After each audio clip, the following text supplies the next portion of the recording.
Hi guys, this is take number 5.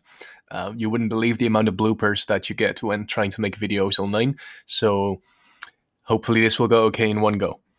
Hi, I hope you're doing okay. I hope you're not having a terrible time at home. It could take a while longer, so hang in there and make sure to keep up your schoolwork, right? One of those ways of keeping up schoolwork is this.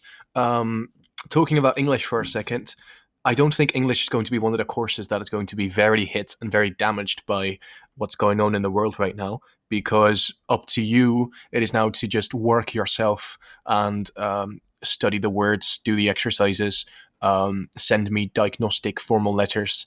Then I can check those. And when we go to school again, I don't think the damage for English is going to have been very big.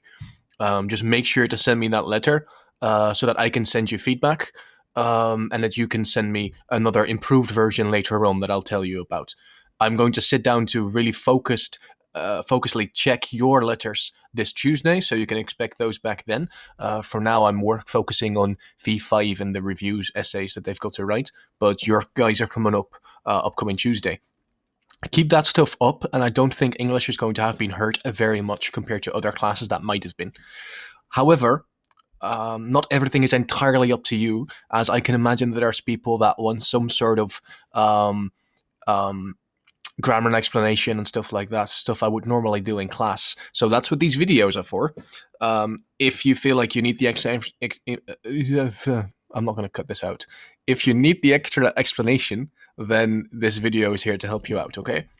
I've got a vocab check very shortly. I'm going to focus on that more next video, I think.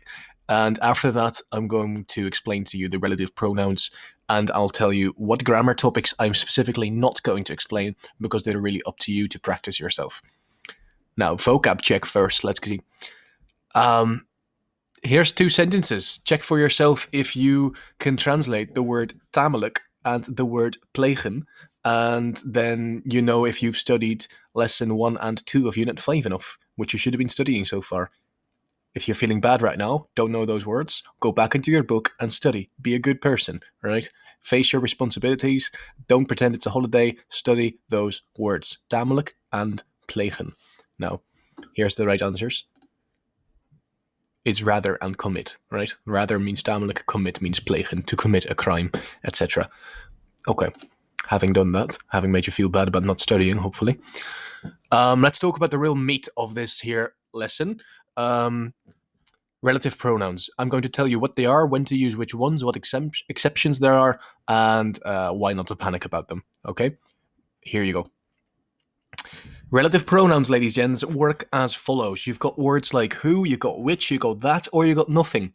When I test this on you, I'm going to give you sentences, and I am going to leave a blank spot, and you're going to tell me what words fit in there perfectly. So is it the word which, is it who, is it that, is it nothing?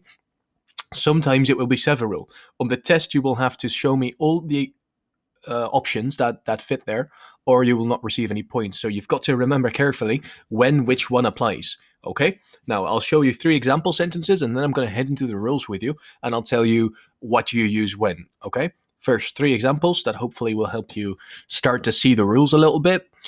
This is the girl who helped me. I've underlined the girl for no apparent reason. This is the picture of our dog, which is now 5 years old. Again, underline something. I don't like people that can't listen. And again, I underlined something. Now, I didn't underline that stuff for no reason, so on the next slide, I'll show you what relative pronoun you use when, okay? Here's the rules. I've disappeared, but you can still hear me, okay? Now, reading through it, you've got who, which refers to people. So you get the sentence, she's the girl who is new. You've got which we use to refer to things, to give extra information about things. So you got that is the car, which I want.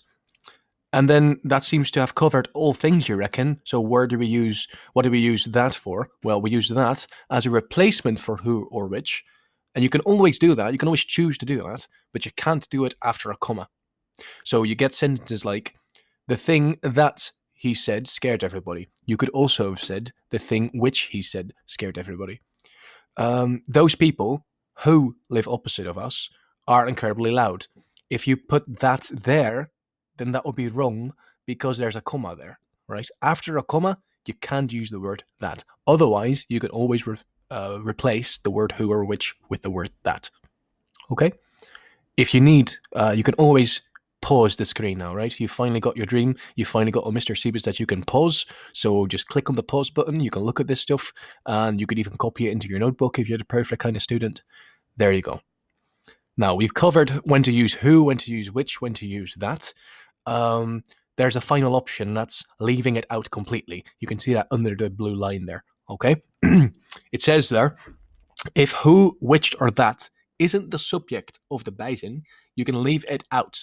Sounds a little bit vague, but if you look at the sentences on the right, I think you'll see what I mean. We take a sentence like, that is the car which I want. If I were to ask you guys what the subject is there, then the subject would be I. It's not the car, which means that which we use to refer to the car, can be left out because I is the subject. That's why we have a sentence like, that is the car I want. Second sentence, hopefully will make it even more clear. You have sent me a picture, which you have sent me before. The subject of that sentence is not the picture, which is what which refers to, but the subject is you. So you could leave which out, which makes the sentence, you have sent me a picture you sent me before. Okay? Means you can leave all that stuff out. Again, pause it if you need to. Also, open up your textbook if you need to. And I believe, I'm fairly sure that there's exercises in the workbook I've assigned for homework that practice this stuff as well. So then you can really practice if you understand all this. There's one final version of all this that you need to remember. That is the word whom. We don't use it very much, but we do want you to be able to use it correctly. It's a word that even British people don't use correctly very much. I don't know if there's any Friends fans, but there's a common trope that Ross in Friends always corrects people on when to use whom instead of who. Generally, those people are not liked very much. People that correct other people's grammar, you won't get very popular. But whom is a mistake that even English natives and English people, Americans, make a lot. But you're not going to be one of those people. You're going to be speaking correctly. So, you use the word whom, people, when you have a voorzetsel, and after that you would want to, you would use the word who. Okay? It sounds incredibly formal. I'm going to give you an example, okay? Dit is het meisje over wie ik je heb verteld. You translate that to Lynn is the girl. Why do I keep changing the example sentences to something else? Anyway, so let's pretend it said Lynn in the original sentence, okay? Lynn is the girl that I have told you about. Lynn is the girl I told you about, because you could also just leave it out. But there's a voorzetsel there, about. If you move the voorzetsel around and make it so that there's a voorzetsel before the relative pronoun, then you could use the word whom. Lynn is the girl about whom I told you. About is the voorzetsel here. You're not going to find this very often. You're not going to be tested on this very often, but we do want you to understand it. So remember that if you change a sentence around in such a way that the voorzetsel is before the relative pronoun, you could also use the word whom. Okay? Voorzetsels, the most important ones, are with and about. Okay? Now, before I leave you, hopefully with some more knowledge on the relative pronouns, I want you to look at these 4 sentences real quick for you yourself to check.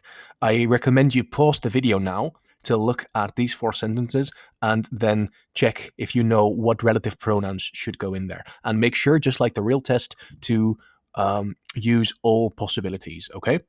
So pause the video now. And now you're back. Wait. I'm going to look at the answers with you, okay? So look at what you've written down yourself or thought up yourself, and let's now look at the answers. He bought all the tools.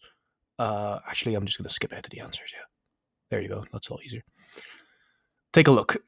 He bought all the tools. You can put down which or that. You can choose which because it refers to tools, which are objects, and there's not a comma, so you can also use the word that.